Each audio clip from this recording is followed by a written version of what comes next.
touch base with management of Capital First on the back of their numbers. Lower credit cost has aided Q1 profits. Vaidyanathan, who's CMD of Capital First, joins in as always to discuss their numbers. Vaidya, good to have you on the show. Thanks very much for taking out the time. What led to the strong performance despite the Ind AS guidelines? Take us through the key drivers. I believe credit costs coming down have aided profits.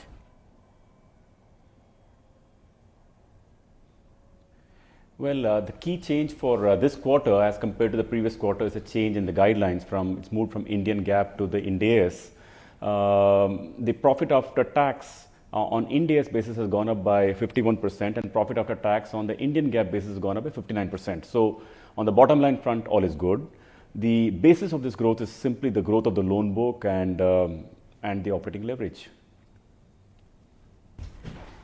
Right. Give us your own sense on how you see the future of the financing business in the wake that, we've had 2 consecutive rate hikes on offer. How does this change the landscape when you see the credit trends going forward from here?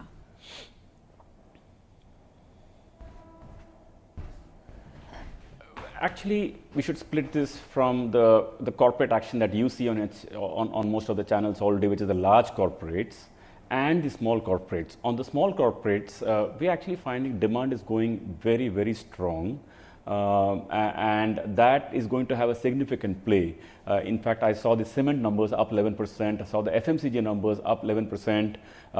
Today in Economic Times, I read about how the PMI has, capacity utilization has gone up to 75.2%, which is highest in 2 years. So really, at a capacity utilization of 75, moment to start touching 80 or 85, investment demand will come back. So the government expenditure on this, on revving up the economy, I think is really showing results. So our business and the financial services as such is heavily influenced by such growth in the economy. And I think seen from that prism, I think next 4 or 5 years is going to look very, very good. Tell me about how the overall asset quality has been shaping up, both in the retail as well as the wholesale book.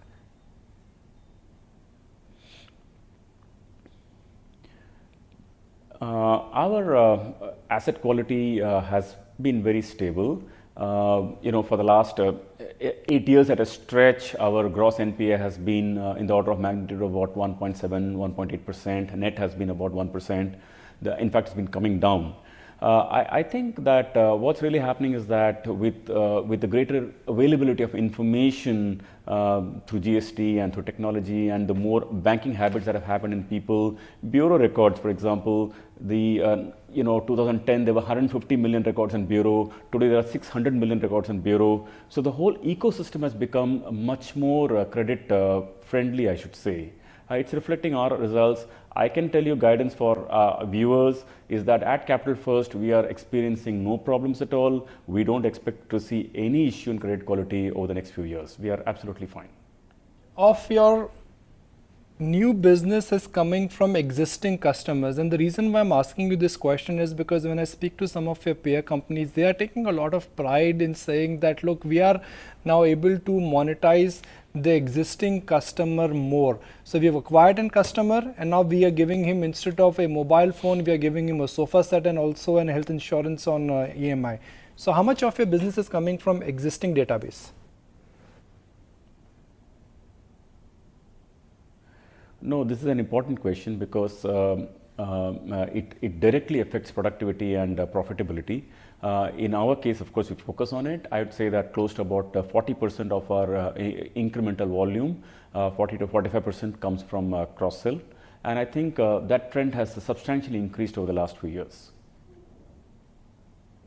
Scale, what kind of margin benefits and NIMS expansion you're likely to see? Because just for the benefit of our viewers, if I can break that question further, if you are using better technology and better processes, I'm sure you will be able to sweat the asset more and milk the customer more, which will automatically lead to better return ratios.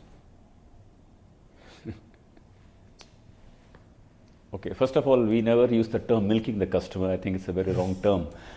The way we think about it is that definitely this shows up in sweating the assets more. So let me just break that down for you more specifically. We have actually seen our net interest margin come down over the last quarter. Which was rather stable for a long time. And you might ask why. I think the increased interest cost that we are seeing in the system for the last year or so is beginning to show on cost of funds, at least certainly incrementally.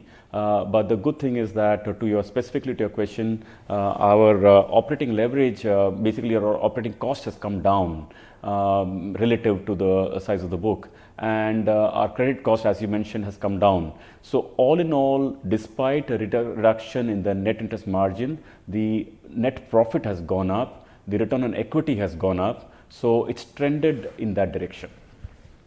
When will we get the pleasure of interacting with you in your new avatar very soon, and how many quarters more before I would be able to ask you questions on the merged entity?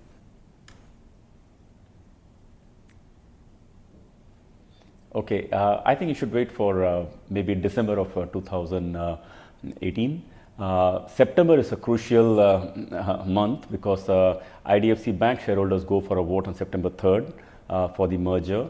Later in September, Capital First shareholders will be going for a vote in all probability because that's how the dates are working out. So September is a crucial month. You can talk to me after that, and maybe in December, certainly on the merged entity.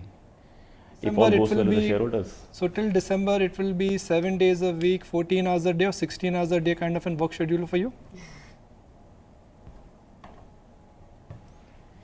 Yes, very much, because it's just a lot to work through in this system right now between, let me say, regulators, shareholders, running the company business as usual, talking about figuring out strategies and integration. So yes, it's been very busy. I don't think this is going to go away even in December because a new life starts after then, and it's busyness all over again. All right, Mr. Vaidyanathan, appreciate your time.